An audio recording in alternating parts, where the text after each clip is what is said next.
അതിതീവ്ര മഴ എന്നുള്ള സാഹചര്യത്തിൽ നിന്ന് ഒരു നേരിയ കുറവ് ഉണ്ടായിട്ടുണ്ട് എന്നത് മാത്രമാണ്. നമുക്ക് തിരുവനന്തപുരത്തേക്ക് പോകാം. Sarang, good morning. എന്താണ് തിരുവനന്തപുരത്തെ ഒരു സാഹചര്യം? ശക്തമായ കാറ്റായിരുന്നു ഇവിടെ വലിയ വില്ലനായി നിന്നത് കഴിഞ്ഞ ദിവസങ്ങളിലൊക്കെ. ഇപ്പോൾ എന്താണ് സാഹചര്യം?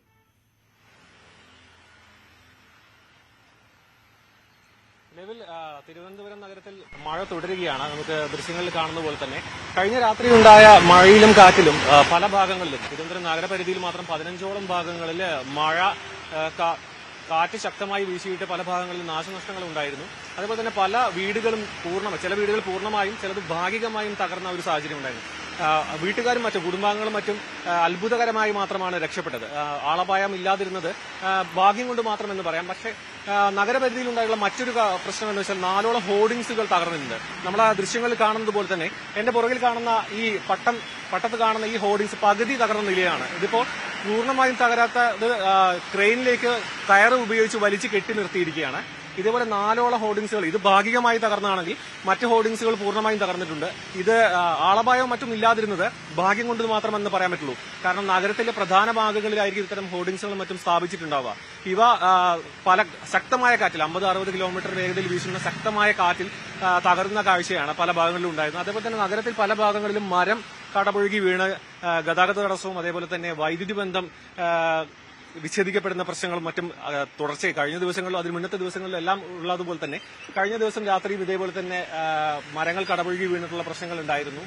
പല ഭാഗങ്ങളിലും വൈദ്യുതി ബന്ധം വിച്ഛേദിക്കപ്പെട്ടു. അത് പുനഃസ്ഥാപിക്കാൻ വേണ്ടി KSEB ജീവനക്കാരും മറ്റും കനത്ത രീതിയിൽ അഹോരാത്രം പണിയെടുക്കുകയാണ്. അതേപോലെ തന്നെ ദുരന്ത നിവാരണ അതോറിറ്റിയുടെ നിർദ്ദേശങ്ങൾ കൃത്യമായി പാലിച്ചില്ല എന്നൊരു ആരോപണം കൂടി വരുന്നുണ്ട്. കാരണം അപകട നിലയിലുള്ള നിൽക്കുന്ന മരങ്ങൾ മുറിച്ചു മാറ്റാൻ മുൻകൂറായി തന്നെ മൺസൂൺ എത്തുന്നതിന് മുന്നേ തന്നെ നഗരത്തിലെ പല ഭാഗങ്ങളിലെ മരങ്ങൾ മുറിച്ചു മാറ്റണമെന്ന് നിർദ്ദേശം നൽകിയിരുന്നു. പക്ഷേ ഇത് കൃത്യമായി പാലിച്ചില്ല. അതാണിപ്പോൾ ഇത്തരത്തിൽ ഭീകരമായ രീതിയിൽ മരങ്ങൾ പല ഭാഗത്തുനിന്നും കടപുഴകി വീഴുന്നതും അതേപോലെ തന്നെ നാശനഷ്ടങ്ങൾ റിപ്പോർട്ട് ചെയ്യുന്നതും അതേപോലെ തന്നെ ജനങ്ങളോട് ഇത്തരത്തിൽ മരങ്ങൾ മുറിച്ചു മാറ്റണമെന്ന നിർദ്ദേശം ഉണ്ടായിരുന്നു. അത് ജനങ്ങളിലേക്ക് എത്രത്തോളം എത്തി എന്നുള്ള കാര്യത്തിൽ വ്യക്തതയില്ലെങ്കിലും അവ പല ഭാഗങ്ങളിലും വീടുകളിലേക്കാണ് മരങ്ങൾ കടപുഴകി വീഴുന്നത്. അതേപോലെ തന്നെ മറ്റ് വ്യാപാര സ്ഥാപനങ്ങളുടെ മുകളിലേക്കും മറ്റും വീഴുന്നു. ആളപായം തിരുവനന്തപുരം നഗരത്തിൽ ഇല്ലാതിരിക്കുന്നത് ഭാഗ്യം കൊണ്ടുവന്ന് മാത്രമേ നമുക്ക് പറയാൻ പറ്റുള്ളൂ. കാരണം കനത്ത കാറ്റിലും മഴയിലും വ്യാപകമായ നാശനഷ്ടമാണ് നിലവിൽ തിരുവനന്തപുരം ജില്ലയിൽ മാത്രം സംഭവിച്ചിട്ടുള്ളത്. അതെ സാരംഗ് ഇപ്പോൾ സൂചിപ്പിച്ചതുപോലെ തന്നെ ഈ ഹോർഡിംഗ് ഇപ്പോൾ ഇങ്ങനെ വീഴാറായി നിൽക്കുന്ന ഒരു സാഹചര്യം ഇതൊരു അപകടക്കെണിയായി നിൽക്കുകയാണല്ലോ. അധികൃതർ ഈ വിഷയത്തിൽ എന്ത് നിലപാടാണ് അല്ലെങ്കിൽ അടുത്തൊരു നടപടി എന്താണ് സ്വീകരിക്കാൻ പോകുന്നത്? അത് അവിടെ നിന്ന് പൂർണ്ണമായി നീക്കം ചെയ്ത് ആ ഒരു അപകട സാധ്യത ഒഴിവാക്കാനുള്ള നീക്കങ്ങളുണ്ടോ?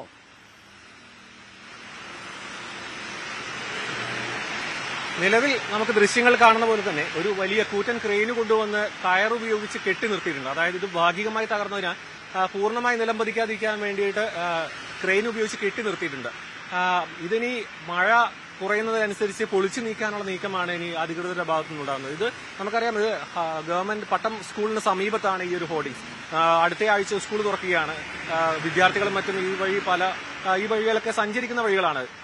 ഇതിപ്പോ അടുത്ത ആഴ്ച മറ്റോ ആണ് ഈ അപകടം പൂർണ്ണമായി തകർന്നെങ്കിൽ ചിലപ്പോൾ ആളപായം ഉണ്ടായിരിക്കാം, അല്ലെങ്കിൽ അത്തരത്തിൽ വളരെ വലിയ അപകട ഭീഷണി ഉയർത്തുന്ന ഹോർഡിംഗ്സുകളാണ്.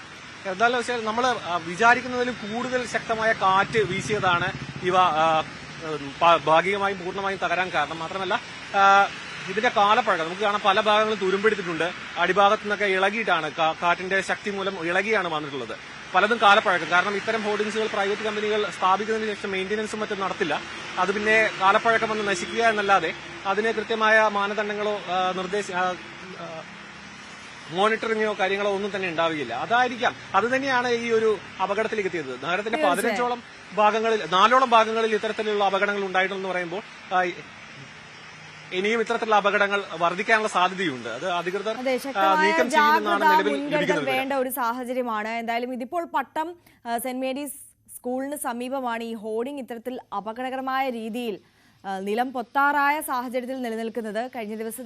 കഴിഞ്ഞ ദിവസത്തെ ശക്തമായ കാറ്റിൽ സംഭവിച്ചതാണ്. തൽക്കാലം ഒരു ക്രെയിൻ ഉപയോഗിച്ച് അത് താഴെ വീഴാതെ നിലനിർത്തിയിട്ടുണ്ട്.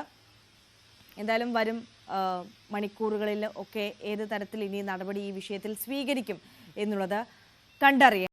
സാരംഗ്, ഒരു കാര്യം കൂടി ഉണ്ടല്ലോ, വിഴിഞ്ഞത്ത് ഒരു അപകടം സംഭവിച്ചിരിക്കുന്നു. അവിടെ 9 മത്സ്യത്തൊഴിലാളികളെ കാണാതായിരിക്കുന്നു. അവർക്കായുള്ള തെരച്ചിൽ പുരോഗമിക്കുകയാണ്. എങ്ങനെയാണ് അവിടുത്തെ ഒരു സാഹചര്യം ഇപ്പോൾ? തെരച്ചിൽ ഏത് തരത്തിലാണ് പുരോഗമിക്കുന്നത്? ഈ അപകടം എങ്ങനെയാണ് സംഭവിച്ചത്?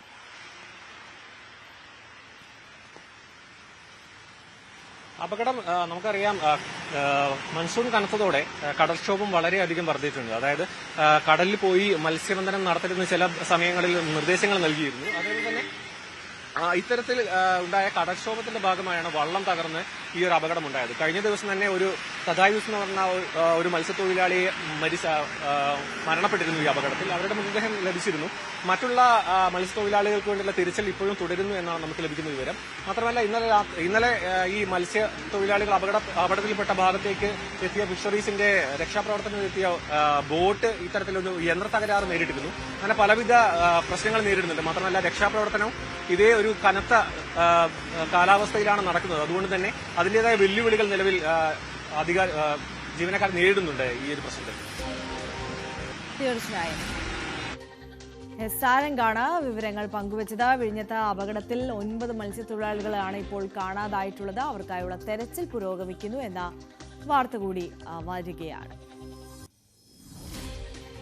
ഇനി നമുക്ക് നേരെ കാസർഗോഡേക്ക് പോകാം. KV ബൈജു നമുക്കൊപ്പം ചേരുകയാണ്. ബൈജു, എങ്ങനെയുണ്ട് കാസർഗോട്ടെ ഒരു മഴയുടെ സാഹചര്യം? നേരത്തെ നമ്മൾ സംസാരിച്ചപ്പോൾ ഇങ്ങനെ ഇടതടവില്ലാതെ മഴ പെയ്യുകയാണ് എന്നാണ് പറഞ്ഞത്. യെല്ലോ അലേർട്ട് ആണെങ്കിൽ പോലും മഴയുടെ തീവ്രതയിൽ ഒരല്പം ശമനം വന്നിട്ടുണ്ട് എന്നത് ഒഴിച്ചാൽ മഴ ഇങ്ങനെ തുടർന്നുകൊണ്ടിരിക്കുകയാണോ?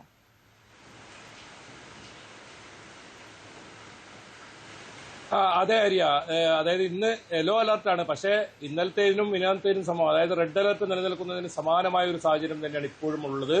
ശക്തമായ മഴ തുടരുന്നു. ഇന്നലെ രാത്രി മുതൽ തോരാതെ പെയ്യുന്ന മഴയാണ്. ഇപ്പോഴും ശക്തമായ മഴ തുടരുന്നു. ഈ തേജസ്വിനി പുഴ, അതുപോലെ തന്നെ മധുവാഹിനി പുഴ കരകവിഞ്ഞൊഴുകുകയാണ്. ഇത്രയും ഈ കഴിഞ്ഞ ദിവസങ്ങളിലൊക്കെ ശക്തമായ മഴയുണ്ടായിട്ടും ജലനിരപ്പ് ക്രമാതീതമായി ഉയർന്നെങ്കിലും കരകവിഞ്ഞൊഴുകുന്ന ഒരു സാഹചര്യം ഉണ്ടായിരുന്നില്ല.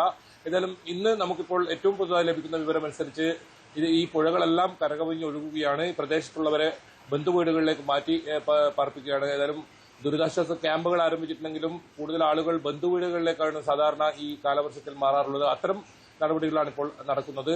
എന്തായാലും ദേശീയപാതയിലും ഇന്ന് വലിയ ആശങ്ക നിലനിൽക്കുന്നു. ചട്ടഞ്ചാൽ ചെർക്കള ദേശീയപാതയിൽ ഗതാഗതം പൂർണ്ണമായും നിരോധിച്ചിട്ടുണ്ട്. ഇന്നലെ മലവെള്ളപ്പാച്ചിൽ ഉണ്ടായ ഒരു പ്രദേശമാണ്.